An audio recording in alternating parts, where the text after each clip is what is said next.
All right, good afternoon and welcome to Above Ground Leadership Podcast, episode 8.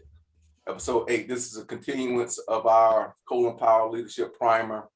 If you missed part 1 and part 2, please go back and check them out. Also, if this is your first time to the podcast, please subscribe so you don't miss any of the content. Today we have 2 guests. All right, we have a returner. I almost got to call him a co-host. Been on here 3 times. And with Terrence Williams, and we also have a first time Ariel Stevenson. All right. Again, this podcast, this episode, these last 3 episodes been all about our leadership of our future, our younger leaders who's out here doing it and getting it done in any capacity that they may have. We may have Josh Dawson joining us, but we'll see. So we'll get right into it. Lesson number 13. We've covered 1 through 12 in part 1 and part 2. Lesson number 13, Powell's rules of picking people. Look for intelligence and judgment, and most critically, a capacity to anticipate, to see around corners. Also look for loyalty, integrity, high energy drive, a balanced ego, and the drive to get things done. How often do our recruitment and hiring process tap into these attributes? More often than not, we ignore them in favor of length of resume, degrees, and prior titles. A string of job descriptions a recruit held yesterday seemed to be more important than who one is today. What they can contribute tomorrow, or how well their values mesh with those of the organizations. You can train a bright, willing novice in the fundamentals of your business fairly readily. But it's a lot harder to train someone to have integrity, judgment, energy, balance, the drive to get things done. Good leaders stack the deck in their favor and right in the recruitment phase. Now, when I was reading this, of course, I've read this thing 1,000 times, right? This takes me straight to what we do, or what I do in basketball and recruiting, right? But it also takes me to the people in your circle, right? The people in your circle. So it's not, as it reads about business, it's not just about business, right? It's about having loyalty, integrity, high energy people, balanced egos, and people who want to get things done, people who want to win in your circle, right? Because you either have a circle or you got a cage, right? You have one. You pick it. If you look at your circle, if you always the smartest person in your room, you're in the wrong room, right? You're in the wrong room. You need to have people around you with drive, right? You need to have people around you who will push you, who will check you, right? And then again, and that loyalty, and as you both know, all right, I believe in loyalty, right? Right or wrong, if I'm on your team, I'm gonna stick by you, right? I'm gonna stick by you. I'm gonna have you back. Now I'm gonna tell you, hey, you was out of line here, right? But you know that where it's coming from, and I say that to say that's one of the toughest things I believe in leadership, especially in our younger generation, is picking those teams, right? It's picking your team, it's building your staff, because we confuse loyalty with a business decision, right? I can be loyal to you and cut you, right? I mean, I still love you. I still want you to succeed, but at the end of the day, it's not best. We got to make a decision that's best for the team, right? So it was something else I read I wanted to cover. Okay, so the other thing is, it said, when he says, you want to make sure you balance, you find the right people to mess with your organization, right? Now, me and Coach always joke about this, in recruiting. I tell you, in kindergarten, we was taught circles, go in with circles, right? Remember the little building block thing? You had the circles and the squares and the triangles. Triangles go in triangles. I don't care how good of a good kid is. If he's a square and you got circles, he don't fit, right? You can squeeze, you can twist, you can push. At the end of the day, he doesn't fit or she doesn't fit. And what happens is when you fall into that, when you don't pick the right people, you overlook, as he said, we ignore these attributes, right? We ignore these attributes. We ignore these red flags, right? Because they're talented, right? They have a skill set that we desire, right? Just like basketball, in basketball, how rebounding and shooting translates from high school, right? It translates. If they can rebound the ball real well in high school, they can rebound in college. If they can shoot the ball in high school, they can shoot it in college. If they had behavior issues in high school, that transferred too. If they had academic issues in high school, that transferred too. Now, and I'm not saying that it's players or people that can't, that went through some times and can't evolve, right? But what I am saying is you can't just ignore them, right? Red flags are red flags. You have to really look into them and building your team. All right, so Terrence, let's talk leadership, man. What you think? Well, this one is, I can't think of the word I want to say, but when I read it, it kind of depends on what you want in my mind. Like, if you want to be a successful business, and you're going to pick the right people. If you want to be a successful person, you're going to pick the right people in your circle. But when I was thinking about it, I realized a lot of times we don't pick these right people because we don't want to be held accountable. We want to be the smartest person in the room. We want to be able to do what we want to do, and nobody tell us we're wrong. Nobody tell us, and that ultimately that leads to like a failure in life, a failure in business, a failure in your relationships. I think of, like, I know we talk about this often, but I think about like a job where you have a lot of turnaround offer. The reason they're hiring whoever comes in the building is because they know they're going to be gone in like three to 4 months. Right. Where if you're trying to build a machine that's going to work, that's going to go, that's going to have longevity, then it will take a little bit more time, a little bit more wisdom, a little bit more effort on your part to find the right pieces that's going to work, to find the circles that go to circles, the triangles that go to triangles. No doubt. So as a leader, I feel like we have to decide in our mind, what do we want? Do we want this to be something that's going to work, or do we want comfortability? Do we want to just have whoever around, or do we want to have people that are going to hold us accountable? Like me growing up, I didn't really get to choose. I had people that told me about myself all the time.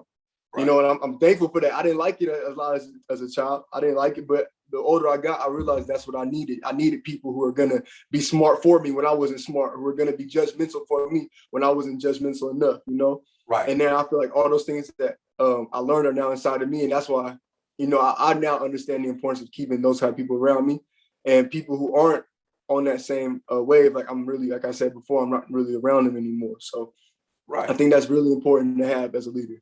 And Ariel, before you start, so and on that, Terrence, it's funny that about the friends, like they tell them, hey, we friends. Like you're not my friend, right?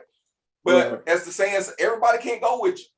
Right. There's places that we're trying to go, that bro, you just can't go. Right. Since you just can't go, like we're not gonna go on this path together, right? We're still cool. I'm not turning my back on you. You might turn your back on me. Right. I ain't turning my back on you, but yeah, we just can't go. Right. My bad. Oh, no, go ahead. What you got? But that's what I'm saying. That's what I realized about society now is people don't want that, right? Like, people really want the comfortable friends, the ones that's gonna tell them whatever they want to hear, and that's where we see a lot of failure today. That's what I think. Yeah, you be stuck in mud with them. Yeah. All right, so like I'm looking at this from a little bit of a different perspective, right? Mm-hmm. And I'm just bringing it to the basketball world. Like, it's really a people-driven industry. You need the people to do it, right? Right. And whether you're talking about a staff or your roster, you could think of it like a jigsaw puzzle, right? And you got to have the right pieces to come together to fit.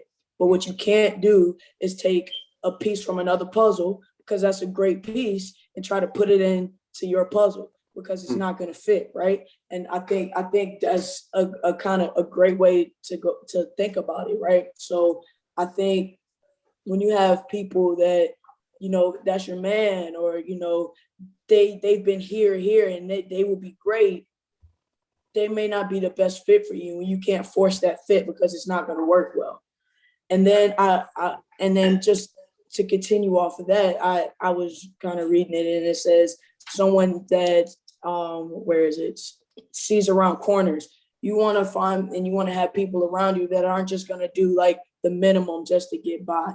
You want people that are looking kind of forward and not just staying in a moment or doing whatever minimally needs to be done in this moment and then go on about what they're doing. You need people like they said with drive that can go after it and are always looking to do more, so we can be 2 and 3 steps ahead. And then the last piece, and this goes back to the puzzle and everything, is that balanced ego that we talk about. You can't have people that just always 100% of the time want to be right. You know, you got to have people, you got to be able to welcome some of that conflict, but we got to be able to communicate in a way where that conflict doesn't turn into a problem. And then we got to be able to find a solution out of that.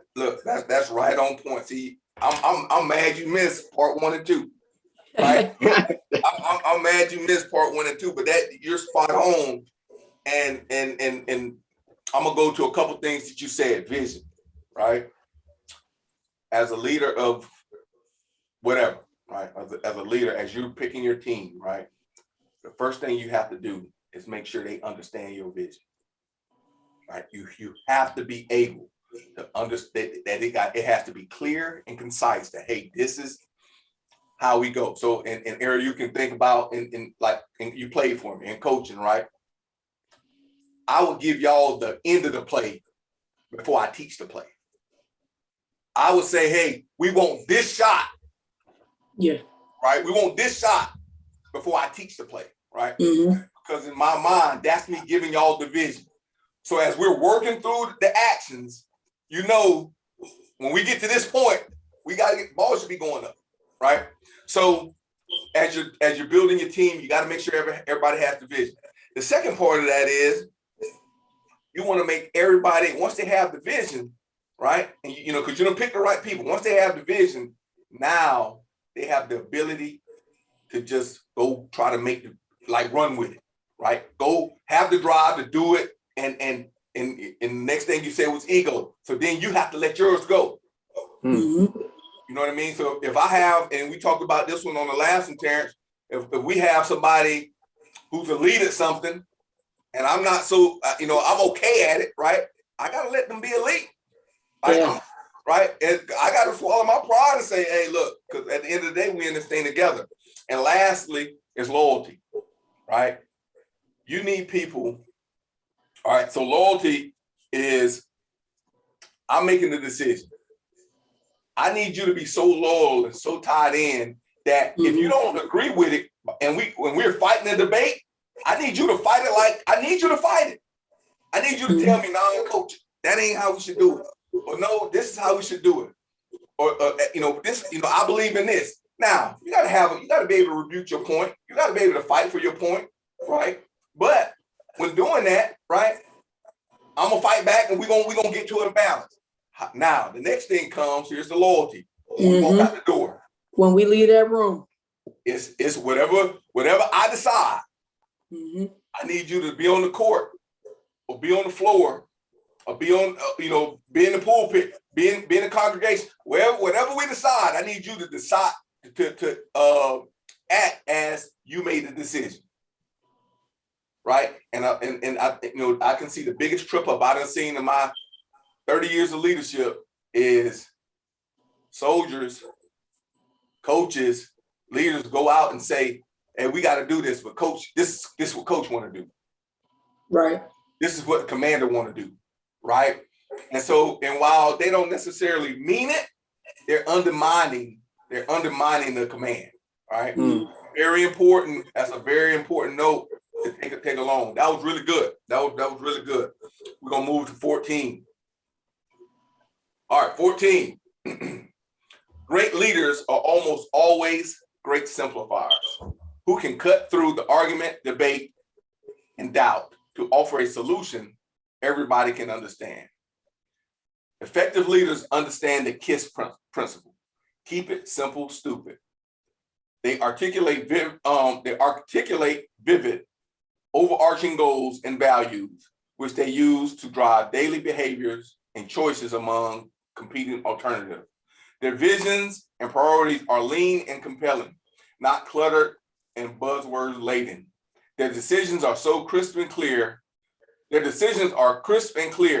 not tentative and ambiguous. They convey an unwavering firmness and consistency in their actions, aligned with the picture of the future they paint.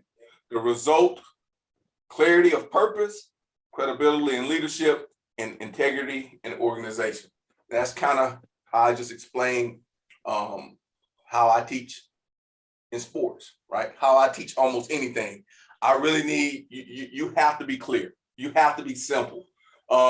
Because if you're in public speaking, right, or teaching a mass group, you can't teach to the smartest person, right? You got to teach to I ain't gonna say dumbest, but you got to teach to the person who's behind, to the weakest link, right? Right? You have, and that's all about simplicity, right? That's all about simplicity. And while, you know, since we all know basketball, in basketball, the simpler you can make it, right?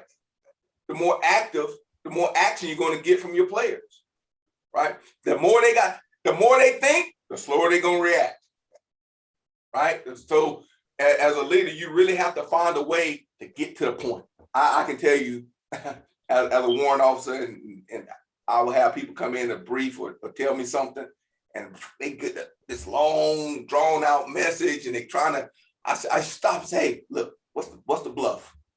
Bottom line up front. Like, give me that. I'm not saying I don't want to hear what you got to say, right? But I don't want to be asleep when you get to what you got to say.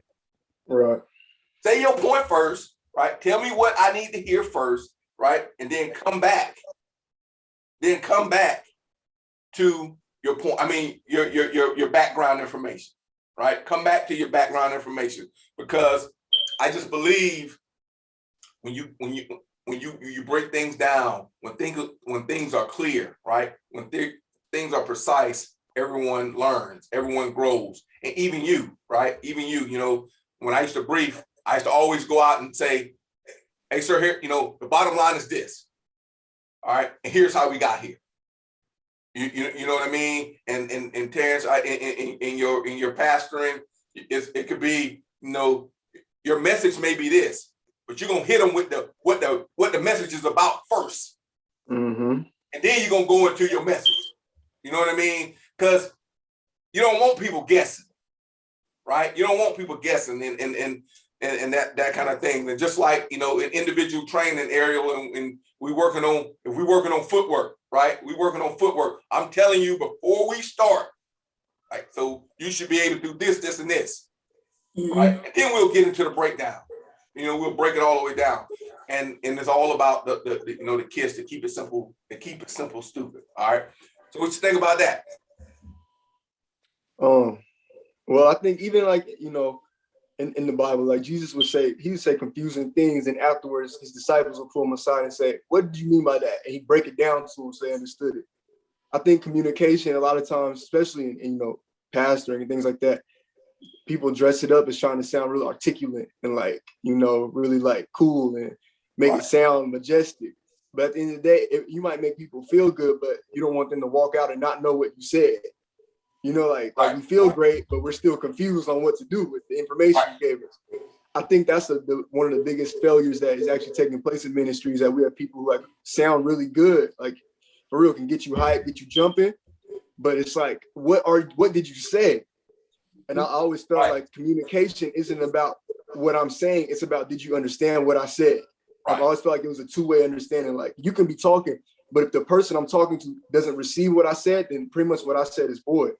Right. So I feel like as a leader, you have to be able to cut through. Like, you know, you have to be able to, what is the point? And I feel like really like being married, you know, that's one of the things we deal with. I feel like a lot of times, like you be arguing about something, but you gotta say like, all right, well, what are we arguing about? What's the bottom line? Okay, what are we really arguing about? Yeah. Like, what are we really talking about? It's because then I feel like not only we save a lot of time, we save a lot of unnecessary words, unnecessary actions. And at the end of the day, if the goal is to be better, if the goal is to you know, like to reach a goal, to get to our core values, then yeah, we gotta stop dressing it up with all these big and fancy words and pointless talk, pointless arguments, and just get to the point. So I think that's one thing a great leader has to have. No doubt. So and so you said like in the last episode, we talked about being able to get to everyone and everyone understanding, or 2 episodes ago. You have to really look at your audience. And again, I'm talking to you two, right? I'm talking to you two, and y'all understand the footwork I'm talking about, but this player may not understand that. So I can't just move on. Mm-hmm. I can't just move on. And you have to have that lack of ego, right? To say, okay, I need to teach this another way. It can't be, oh, well, you just lost. Right? Right? Or you get to that point where, we say, you know what? You heard this before, Ariel. Hey, if y'all don't have this by now, I'm gonna move on from y'all. Yep. Right? Because it'll get to a point to that, right? But you have to go through, as a leader, you have to go through to make sure that you're trying every way to bring people around, right? Because it goes back to the last lesson. If you don't, you got the wrong people. Mm-hmm. You know what I mean? What you got, Ariel? Okay, so again, I'm thinking about it a little differently, right? And I'm taking it a little deeper. And I think at the core of this, I think it's self-awareness. Right. So like the way I think about it, and I think of a great leader, so I think of people in a business meeting and they're just arguing these like little points, when really the leader can come in and just like cut the minutia, and it's like, hey, this is essentially what it is, right? So I think about a leader has to be so self-aware and understand themselves before they can look to lead other people. Right. So I think about it, he just kind of Terrence gave the example of the marriage, right? And like, what are we actually arguing about here? I think you have to be self-aware enough to figure out what you're actually angry about. Or like what is actually bothering you, before you can look to communicate that to someone else. And I think that goes to the business world or the basketball world as well, right? I can't look to lead a team if I'm not good within myself, because that's not a healthy environment. You know what I'm saying? Right. So like, it's a little bit off topic, but I think at the core of it, at the end of the day, if you're going to keep it simple, I think you have to be good. You have to take care of yourself before you can take care of other people. No question. And you're not off topic, because part of, and we talked about this in part 1, part of being a great leader is being genuine, right?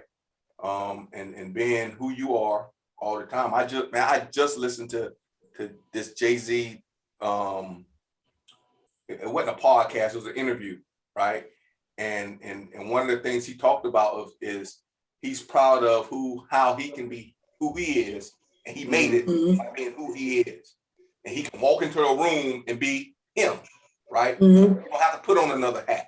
You don't have to, and that's something that I take pride in, right?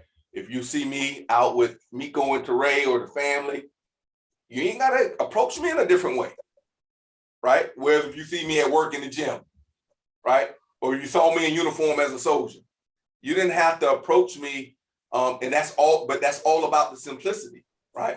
That's all about keeping it simple. You know what I mean? Because as you do that as a leader, your team knows how to approach you. They know how, okay, I know what I'm getting from coach. I know if I do this, he's gonna be mad, right? They know that, right? Or he's gonna be pleased with this, or she's gonna be pleased with this. And that is so important. Because everybody, like you say, can cut through the minutia, right? They know what the bottom line is and what we can get to. All right, great job, y'all. That's great on that. Let's get to lesson 15. Lesson 15.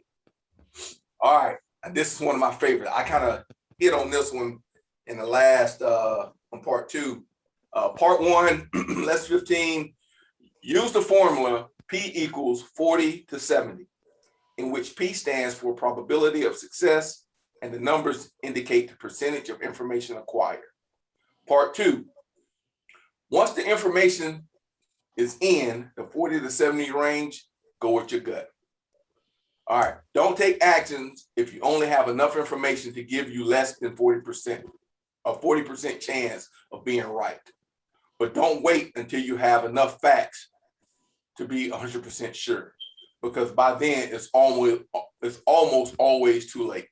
Today, excessive delays in the name of information gathering breeds analysis paralysis.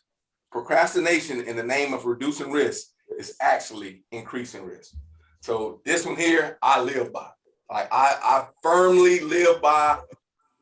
You don't need all the information to make a decision, right? Now, you don't want less than 40% because you don't want to be reckless, right? You don't want to be out there just guessing, right? But if you're waiting once you get to 70, you're waiting to get all the information before you make a decision, you're wasting time, right? You're wasting time. And as leaders, that's why leadership is tough, because sometimes you got to stand out on the decision that you made with 60% of the information, right? Mm-hmm. But you got to use your gut. You got to use your wisdom. You got to use your experience, right? And you got to go make a decision.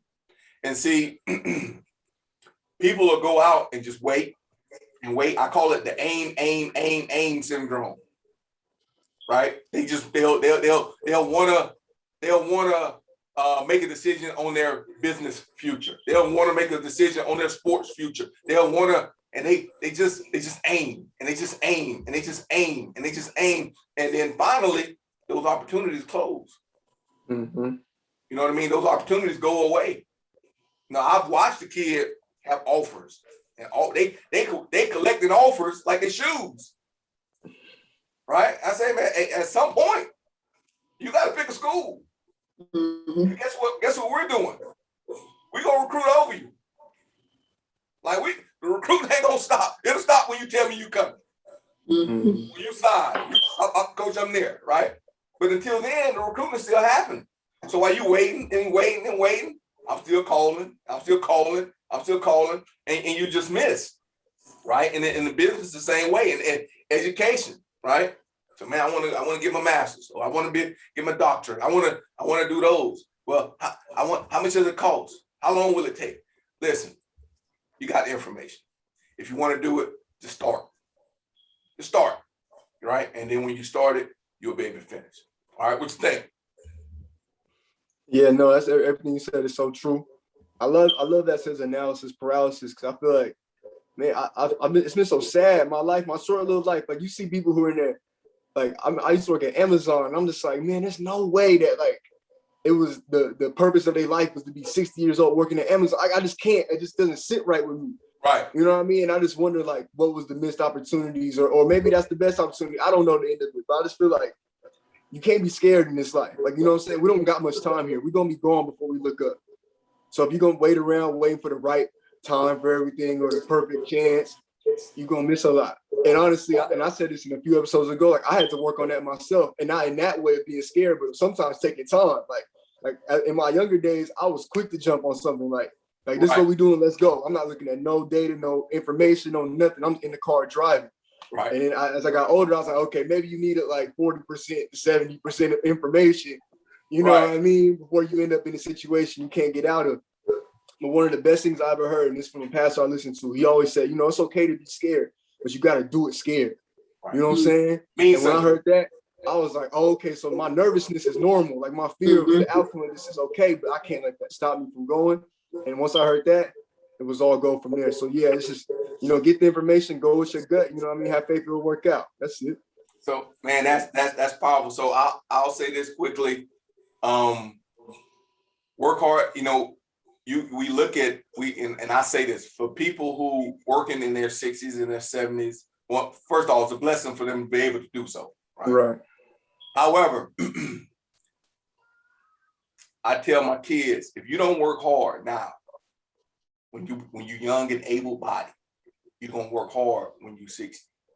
You know what I'm saying? You gotta grind now. When I was between 18 to 30, I worked my tail off. I grind. I work.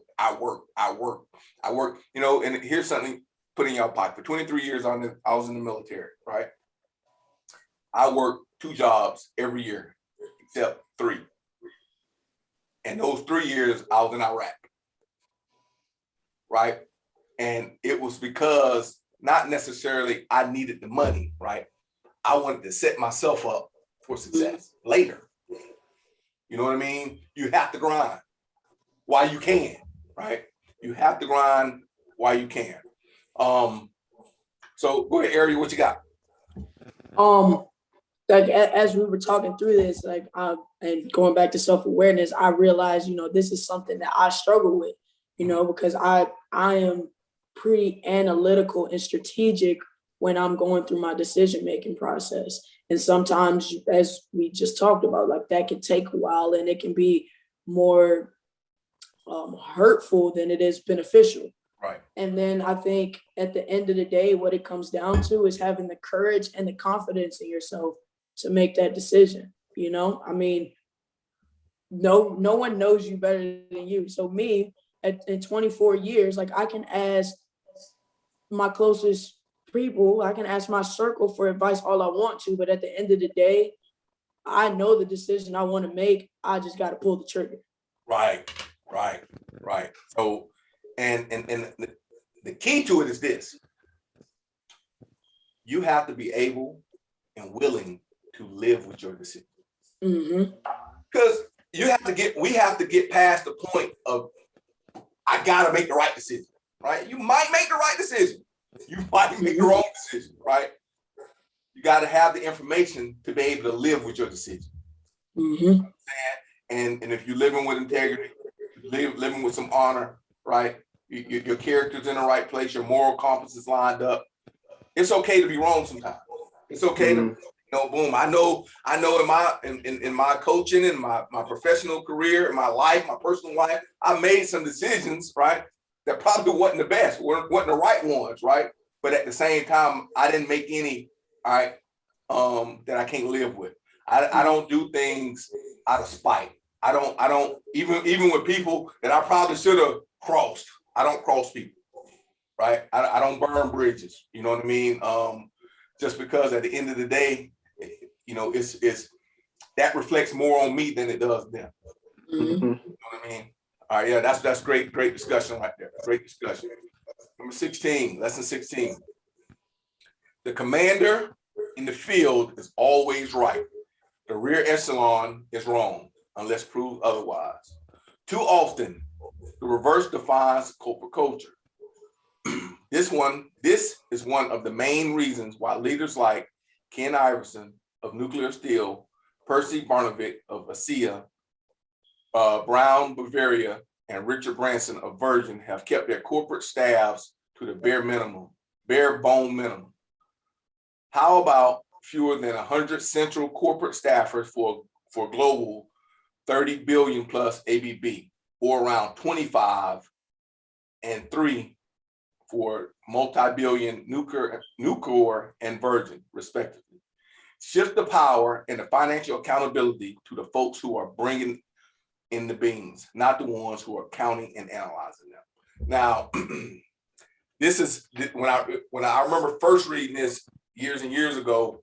This is like, I saw the military concept, right? People on the ground, the war fighters who fight in the war need to make the decision on the ground, right? You from back in headquarters are telling me to move forward, and I'm on the ground and I'm telling you it's the enemy right here. I can't move forward, right? So, and I'm kind of putting this in perspective for you all. I need y'all to listen to me.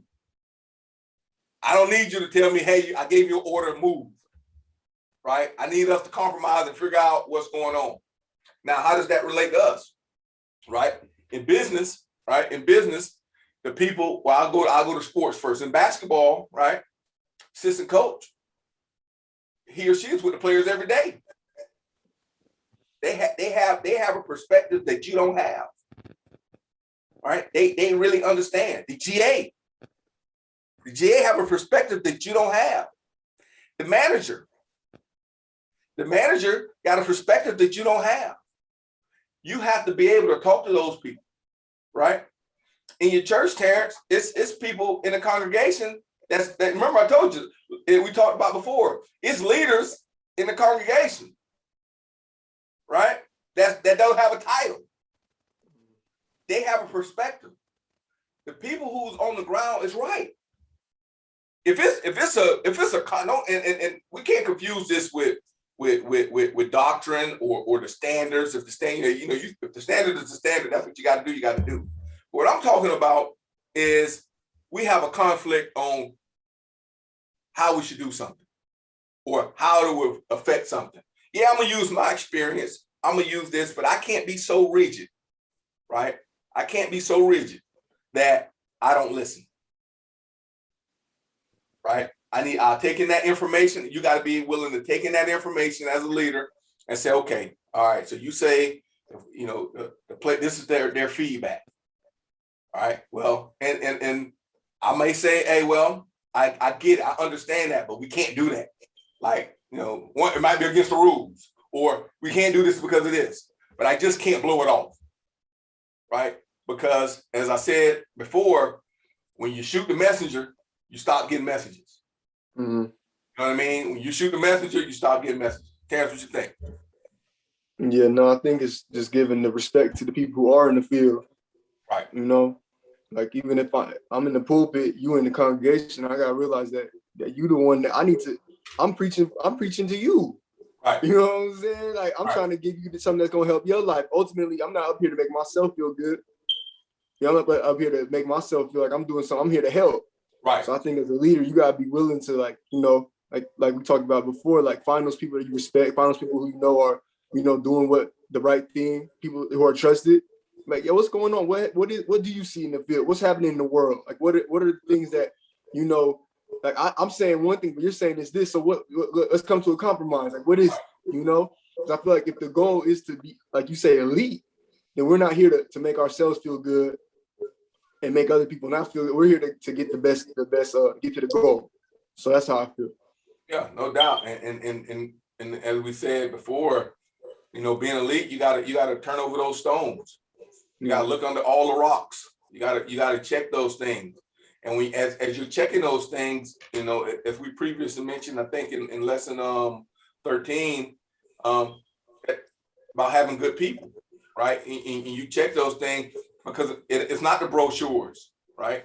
Mm-hmm. It's not the protocols that make the company run. It's the good people. And as you start looking, and it's the good people that's probably on the ground. Yeah. It's the good people that's the engine behind the machine, right? And so you have to look for those people and make sure, as that last statement said, shift the power and the financial accountability from the folks, to the folks who are bringing the beans in, right? They are the most important people. Like, you build an organization, your people are your most important resource. All right. What you got, Ariel? I think y'all just said it, and y'all hit the nail on the head. Like, for me, it's trusting your people, but a step further than that is trusting yourself. So going back to lesson 13 and choosing your people, you have to put trust in the fact that there's a reason I chose this person. So like, let me trust them to do their job, right? Or think about your players. So you've worked with this player for 4 years, so they should be able to make an in-game decision. They come over like, coach, this is what they're doing. I think we should do this. It's like, okay, like we've put in enough work together and I trust you enough in whatever that you're doing to give you the range right there. But I think a step further than that is you have to be humble enough to say, yeah, I don't have to make this decision. They're in a better position to make this position because they are in the trenches, and you have to be humble enough to ask, like Terrence said, what do you think? Like, what are you seeing? Like, what helped you? Why do you think this is the best decision? Yeah, I think at the end of the day, you gotta trust your people. And that's I think about kind of my coaching philosophy or approach. I can vividly remember me asking somebody coming off the floor, hey, how are they playing you? Like, how are they playing you? Or I go to the end of the bench, right? That's probably what some of my smartest people are. Yeah. Right. So what y'all see? What are they doing on that back of that zone? Right. Yep. And again, at the end of the day, it's my decision. But I'm trying to get in that 40-70. Mm-hmm. Right. You know what I mean? I'm trying to get in that 40-70 so I can make a decision that I can live with. You know what I mean? That you'll be okay with the outcome. Yep. I'll be okay with the outcome. Great job, y'all. Great job. Go ahead. Gotta add one more thing to that. Yeah. And that's crazy sex. I've had coaches who would never ask anybody at the end of the bench, what do they see? It's about them. I'm the coach. And I feel like that's just, it's such a limited way of leadership, man. Like you have to be able to get to a point where you go and get all the information, no matter who it's coming from. Mm-hmm. You know, that's one of the things that I learned early in ministry is like before I was even doing anything, helping out with the church, I was just going to church, but I'm with the people. Right. And I'm like, man, like this is whack. Like I want to be on the stage, but I didn't realize that what I was learning, being in the people, I'm learning what they needed, you know, and that's why I feel like it's really necessary to be a leader too. And you know, and to go along with that, Terrence, we have to, as you grow, you have to learn how to stay connected. Mm-hmm. Right. You know, you learn how to stay connected and different leaders. I can't remember who it was a couple years ago. I was watching an interview. It was a coach out of the Big East. I can't put a name on it. And he was saying how his connection to his players was through music and sneakers. You went in his office, he had his Jordans hanging up, right, in his office, and he listened to hip hop. And I won't say that's necessarily my approach, but I do stay connected because I just believe that's important. I believe that as a leader, we're going to grow, right? You're going to grow, you're going to get your education. And then I tell guys, look, man, I have what you're trying to get, right? But I come from where you come from. Mm-hmm. Listen, right? I come from where you come from. So yeah, that's kind of the point I want to hit on that. All right, 17. Have fun in your command. Don't always run at a breakneck. Take leave when you've earned it. Spend time with your families. Corollary, surround yourself with people who take their work seriously, but not themselves. Those who work hard and play hard. Herb Keller of Southwest Air and Anita Roddick of The Body Shop would agree. Seek people who have some balance in their life, who are fun to hang out with, who like to laugh at themselves too, who have some non-job priorities which they approach with the same passion that they do their work. Spare me the grim workaholic or the pompous, pretentious professional. I'll help them find jobs with my competitor, right? So y'all know me, right? I love to have fun. I work though. I tell you, ain't nobody gonna outwork me. I may not always be the smartest. I might not be the fastest. I might not be the strongest, but you're gonna have to get up early to outwork me, right? You're gonna have to really come to outwork me. But I like to have fun.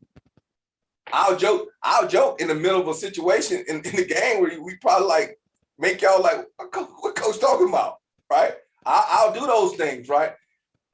You know how I feel about family, right? I'm gonna tell a story about Ariel, right? So I remember, we were still at Prince George, and you wasn't in no slump because you know you averaged 30 points a game, so you wasn't in no slump, but you was struggling, you was going through something, right? Me, you and Zayna went to laser tag. Remember that? Yep. At the mall. I remember telling you this message. You gotta have something to do other than basketball. You gotta find some fun, right? Because at the end of the day, when you pick this basketball up as a kid, you pick it up because you like it, right? And that's going back to this message in life and as a leader. Listen, grind. You gotta grind. You can't as Monty Williams say, everything you want is on the other side of hard work, right? You gotta grind. There's no way around that. However, in your grind, you gotta find some fun in it. You gotta take a trip to Phoenix. You gotta go to Miami, Terrence, right? I went to Jamaica, right? You have to really get out and do something. Invite? Huh? You're working. No invite? You're working. Oh. Hey, look, Teray mad. She ain't even go, right? So,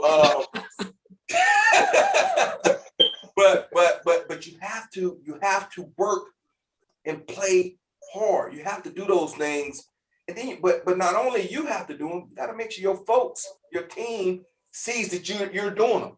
You got to know that. You got to let them know that it's okay to do these things, right? I had a guy work for me, in Kansas, and I remember I used to get off right? And Miko was deployed, so it was just me and Teray. So I really had to meet Teray, and Sean, Zane, and AJ was home. So I had to really go, and I had to cook and do everything at home. So I got ready to leave, and every day I would leave, he would still be in the office. So I stopped by his office, hey man, what you doing? Oh, Chief, I gotta get this stuff done. I gotta get this done. Say, man, look, that stuff gonna be there in the morning. Right? And he's like, yeah, I don't like to leave things done. I said, so here's the problem. The problem that it's not enough work. I mean, not enough time. You're not being efficient through the day. If we checking out of here at 1700, 5 o'clock, right? And we coming in here at 8 o'clock, right? There's no way you telling me that you can't get what you done. I say, bro, take the car, go to your family. We just got back from Iraq. Go home, be with your family, right? Because when this job goes away, right, they gonna be there. And as I'm sure y'all have heard, if you die tomorrow, your job will be on the announcement tomorrow. Right? I'm serious. You know what I mean? They will be looking for your replacement tomorrow. So you really, again, work hard, enjoy your family, do what you have to do, but again, you got to really get out here and enjoy yourself. What you think, Terrence? I feel like you have to. Life is so short.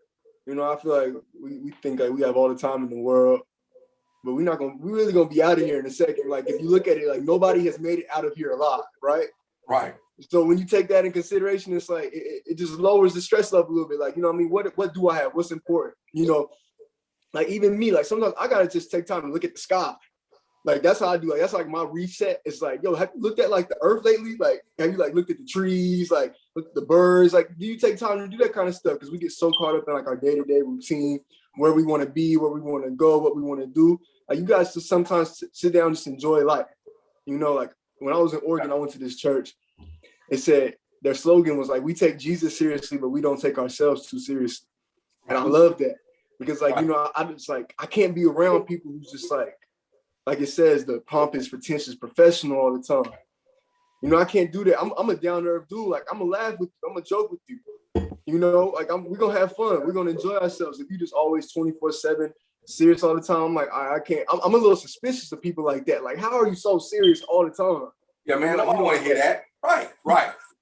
Like let's laugh. Let's have fun. Let's get on the game. Let's Let's crack a joke. Do something. You know what I mean? So yeah, I feel like you gotta work. You gotta be serious. Like when I'm studying, when I'm practicing what I'm gonna do. Like I'm serious. When I get up on the stage, when I come down after I'm talking to you, I'm me. I'm Terrence again. You know what I'm saying? I'm not this professional that you trying to, and I'm not gonna ever let nobody put me in that box either. Right. I'm not gonna let you tell me that I have to be this way. No, I'm gonna be me wherever I go. So that's how I feel like you have to be. And that's important, man, because you, as you said, I do this a lot. I have a 40-minute drive to camp to work, and I oftentimes just look at where I'm at. Yeah. Right. I look at where I'm at. When I go home, whenever I visit home, go back to Jacksonville, I drive to my neighborhood. Right. And it ain't like I don't know what I'm gonna see. I've been there, right? But that's where I'm from. I don't care where I go, where I've been. That's where I'm from, right? That raised me. The east side of Jacksonville, Florida, 21st and Phoenix, that raised me, right? And I go back and I'll drive and be thinking, man, not like I made it, but man, I've come a long way. I've come a long way. I done been to war, right? I thank you, Lord. Thank you for bringing me here, right? Because I know without you, I wouldn't be to where I'm at today, right? And that's a perspective, like you say, that people just don't value themselves, right? You got to have some self-value in that regard, and that's big. What you got, Eric? This really goes back to the whole self-care thing. And what I've been noticing as I'm in this workforce is just the younger generation really takes it seriously of like, nah, I need some me time. where the older generation is like, no, like you need to be at work an hour early, you need to be the last one to stay there, and da da da da. But the younger generation is like, no, like my mind isn't straight. I can't do what I need to do if my mind isn't right. So let me take a second to get myself together. Or for me, let me rest up. Let me get a little trip to Phoenix in and come back. I'm rejuvenated. I'm ready to work this season. Things like that. And it takes me back to, it was my freshman year in college. It happened my freshman year and my sophomore year. My freshman year, we're in the middle of the season. It's like February. So it's just that lull of like, yes, you're in conference play, but it's not March yet. You're like, everybody's tired. We're losing. It's not going well. Finally, we're just like, yo, we need one night. We had an off day. We're like, all right, let's go out tonight, get out whatever you need to get out, and let's be ready to work tomorrow. As soon as everybody just relaxed, we went on a 4-game winning streak.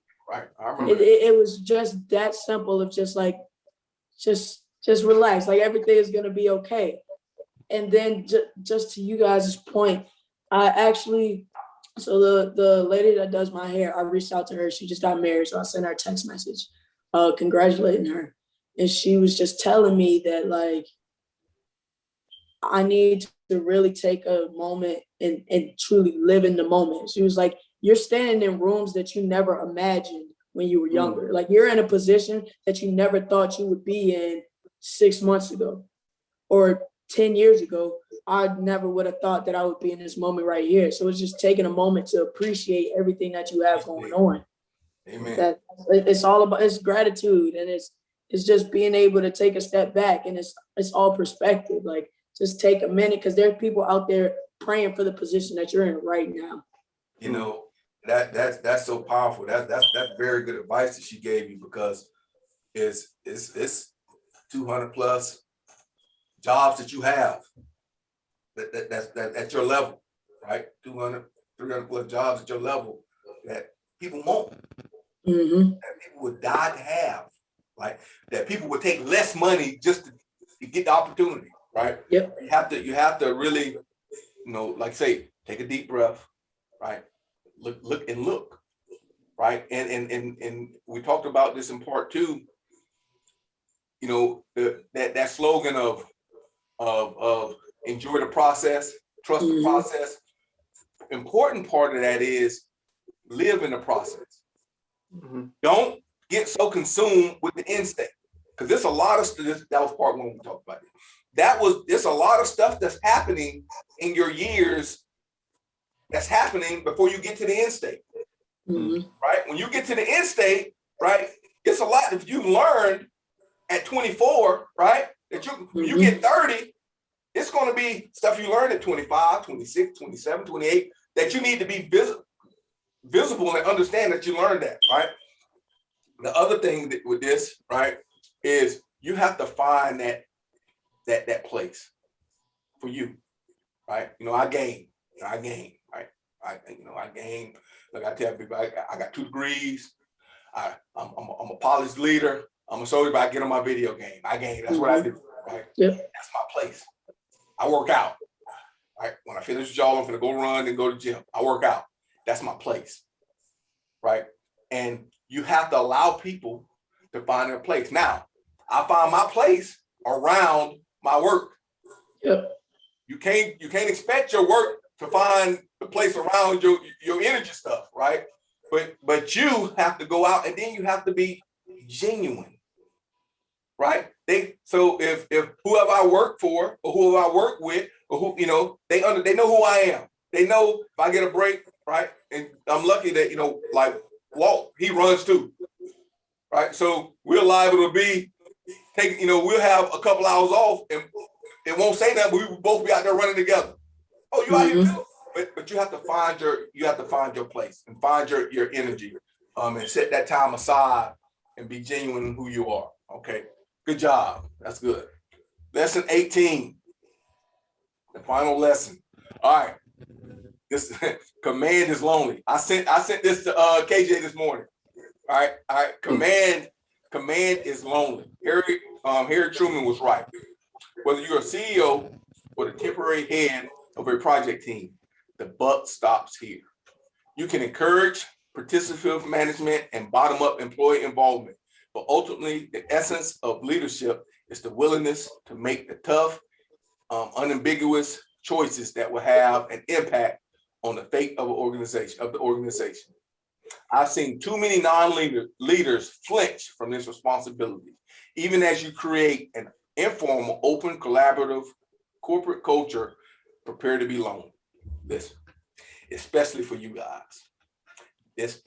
That leaders from 22 to 35, where you often leading your peers or often leading older people, right? You have to understand that you can't go out there and say, as I said earlier, hey, we're doing this because Coach said do it. Right? Because you're undermining your authority right there. Right? Hey, Coach, why are we doing this? Hey, man, we're doing it because we got to do it. Let's do it. Mm-hmm. Right? But it's lonely. And it's gonna be paths you're gonna have to walk along. It's gonna be times that you're gonna second guess yourself. It's gonna be times where you feel nobody don't like you, right? All that's okay. As long as your moral compass is right. As long as your integrity is in check, right? As long as your loyalty is in check, right? As long as you living and trying to do things the right way, you'll be okay. Now, will you make mistakes? Absolutely. That's part of that process, right? That's part of that process. But as you go on, right? As you go on, you'll get more comfortable, right? And you won't flinch, as the paragraph said, you won't flinch when it's time to make these tough decisions, to make these tough choices, right? When you see something going on inside your church, you're willing to say, hey, this is not right, right? Something's not right. If you see, or it's time to make a roster move, right? It may be tough. You might be the only one in the room that feels this way, right? But as long as you lined up the right way, you won't have any issues. Terrence, what you got? Man, no, I think about I love music. So I think there's a song I love by Rick Ross. And on the hook, he says, it gets so lonely at the top. Like he said, it gets so lonely at the top. No doubt. No, that's my guy. Nipsey said, heavy is the head that wears the crown. I think about songs like that. And I love those songs. And those make for cool Instagram, captions or Facebook posts, but it's different when you live in it, And I feel like that's just a position that we as leaders, we have to accept. We have to be okay with that, Mm-hmm. We have to be okay with being lonely. You know what I'm saying? We have because for real, to be a leader, the prerequisite is like Ariel said, it's like that self-awareness, that self-love for yourself, right? You didn't get to a leader by looking at what other people are doing. You became a leader by looking at yourself and being okay with yourself. So when you get there, you got to take that and now you can take it a step further and be okay with just being by yourself. Like, I make a decision, people disagree, people don't like me, and that's okay. I love me. I trust my decision making. I trust my moral compass. Like you said, I trust my integrity. I trust my gut. Mm-hmm. And if people don't like it, then that's what it is. But you got to be okay. Like I said a few episodes ago, there's nobody in front of us as leaders. Sometimes it's us by ourselves. Real blame. I learned that. I got that metaphor in the car one day. I'm in the car driving. I'm realizing there's people behind me, and I wasn't going as fast as they wanted me to go. And I'm like, what you gonna do? You gonna go around me? I realized they couldn't. They had to wait for me to go. I was the leader. That's why I realized. Mm-hmm. As a leader, you up front. You the one that's setting the pace, and you gotta be okay with that. No doubt. And they some people are scared to go around you. Yeah. They can go around you. Yeah. They're not okay with, as a leader, as I said, you'll be okay with the decision I make. All right. Look, I say let's turn left. Right. And we turn left, dang, that was wrong turn. We gotta turn around. They're afraid that people gonna laugh that they turn left. Right. You know what I'm saying? I used to say this in a parent meeting. We gonna win 3 games because of my coaching. We gonna lose 3 games because of my coaching. But at the end of the day, no matter what happens on this team, it's gonna be because of my coaching. Right? I'm okay with that. We're gonna live with that. You're gonna live with that. What you got, Ariel?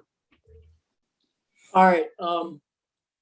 I think at the heart of this, command is lonely, yes, but I think it's implied here, but it's hard. Oh, no question. It's so hard to be that one, you know? And I think people try to overlook that. It's hard. It's a grind. It's not easy to make that decision. It's not easy to be a team captain and have to build relationships with your teammates, and you want to go out and do this with your friends, but you got to go support your teammate at this function or whatever. Like, it's hard to make those decisions. It is hard. So it's not just lonely. It is extremely difficult, and not everybody understands, which is why it goes back to your circle. Sometimes you just need people to vent to. Sometimes you just need, I'm a call coach, right? I'm struggling right now. Like, there's just so much going on, and not everybody is getting what I'm saying. But I think I don't want people to believe like it's lonely, but like you can do it. Like, it's hard, and there are gonna be times where you're like, but you kind of got to push through that. And I think that's why it's so important to have your circle around you. Mm-hmm. And then for me, it's about having that relationship with God and just praying on it. And just really, he's the leader and I'm following him and I'm just doing what he tells me to do. But at the end of the day, it's going to be hard. It's not going to be easy in any facet. And that is that's the gospel. And I think part one, we talked about leadership being tough. So that's the first thing I tell people, right? So in my time, I've been leading people all my adult life, right? I've been a leader of soldiers and young men and women all my adult life. Leadership is tough. Like, there's no way around it. And part of that leadership is tough. I think I even had a post about this before. Part of the leadership is tough. Lonely is part of that. Right, lonely, being separated from your peers, making a decision that puts you on the island. That's part of that toughness, right? On top of it being so tough, right? And when you become really good at it, right, it's so rewarding. Mm-hmm. It is so rewarding to build the relationships. And I just use you two and think of Josh, and I mean it's hundreds, it's possibly thousands of people whose lives that not that I just touched, right, but that have touched mine, right? And that's a reward. I mean, you're talking about lifelong reward that we have in doing what we do, right? Terrence, as you continue into your pastoral career, you're gonna touch lives that you don't even know you touched. You know what I mean? You're gonna, you're gonna, like Colin again. Colin Powell is a mentor of mine that I never met. He touched my life that he don't know me. Mm-hmm. You know what I mean? And you guys will do the same. And Ariel, I'm sure that them kids you was coaching, it's an impact. I know who you are, so you left an impact on them. Listen. I had a parent come up to me on the last day. She was like, so I was the only female in the gym. She walks up to me. She was like, "Are you the woman coach?" I'm like, "Yes, ma'am." She was like, "My son came home after the first day and was like, Mom, we finally have a woman coach, and like her team is undefeated and da da da." She was like, "I just want you to know that you are making an impact on the youth," and like that genuinely meant the most to me because I was a little uncomfortable, but you gotta push through it. But just to hear that little bit of reinforcement, it was amazing. And again, that's what it's about. When I posted about starting this podcast on Facebook, I started getting messages from people saying, "Man, you got to do it. You should do it." Because again, I was on the fence. About doing it because I didn't. Not that I didn't want to do it. I didn't want to start it and didn't and not be good at it. Right. I wanted to really kind of put my best foot forward, and I'm not there yet. Right. We're still growing it and still coming up with ideas to make it better. But just to have the responses and the messages and the text messages and the calls to say, "Let's try this." And just in this episode, the last 3 episodes, having you all on, Terrence, Josh, and Ariel, having y'all on is phenomenal. It shows that you got people that support you, right? You also have young people who are making an impact in their own way, in their own communities, right? And that's kind of what I really wanted this to be about. Okay. And this last thing that says, leadership is the art of accomplishing more than science of management says possible. Right. Mm. I'm a history major, and an old saying, general said, take that hill. Right. And the soldiers take the hill knowing death is on the other side of it. That's leadership. Right. Because science say, human nature say, man, I'm not going up there. Like, death on the other side of that hill. Right. I don't want no part of that. All right. But leadership is getting people to do more than they think they can. Like having a spotter in the gym. I put my hand on the bar, you can lift it. I just touch the bar though. Yeah. I'm not lifting a finger. I just put my hand on it and they feel they can do more. And that's in a nutshell, that's what being a good leader is. Well, hey, y'all, this ends episode 8, part 3 of the Colin Powell leadership primer. I want to thank you all for coming on, and hopefully this is not the last time I have y'all on. Right? Nope. Whenever you need me, man. Yep. Right. Whenever. I'm here. Yep, that sounds good. Well, good luck to y'all and through your season, Ariel. I know you're finna go on your vacation and y'all finna ramp up. Terrence, I'm gonna check. I got your video. I'm gonna check it out. Remember, keep pushing, man. Keep telling them. Let them know you'll take all their responsibility. Every 10 minutes, every 5 minutes they have. Just Yes, sir. give you a little leeway, a little heads up. But if I'll let y'all close out and say anything, and then I'll close out the podcast. Terrence. Man, no, just thank you for letting me. I learned a lot from you guys. I feel like and this is one of the things I always go back and rewatch the episodes when we do them, but I'll be watching these throughout the years. Like these are good little nuggets of information just to look back on. So I'm sure it'll not only help me now, but it'll definitely help me in the future. As long as whoever else listens to this, I know they'll get something from it. So thank you. This was very uplifting, edifying, helpful. It was great. Appreciate it, man. Yeah, I'm grateful for being able to be on this, especially like when I look back on our relationship, we go back 10, 12 years or whatever. Nobody thought that we would be having these conversations, right? But it's amazing, and it feels good just to be able to talk through these things that not everybody, will be able to understand. And hopefully for those people that are watching, they can kind of pick up on some nuggets of information as well, because really at the end of the day, we're all just learning. Everybody has a different perspective. I think about it from a different way that you do, but that doesn't make it wrong or right. We're just expanding our horizons. So thank you for giving us this platform to show that. Right. And again, and we say we either win or we learn, right? Yeah. We don't lose. We're gonna win and we learn. And that's what this platform is for. All right. As the mission statement says, it's not just for seasoned leaders, it's for all leaders, whether you're just beginning or you've been doing this thing for a while. We just want to get on here and have some leadership talk. So if any comments, any topics that y'all want to hear, just send a message, leave in the comments. Thank y'all for viewing it. Y'all have a great day. Be great today.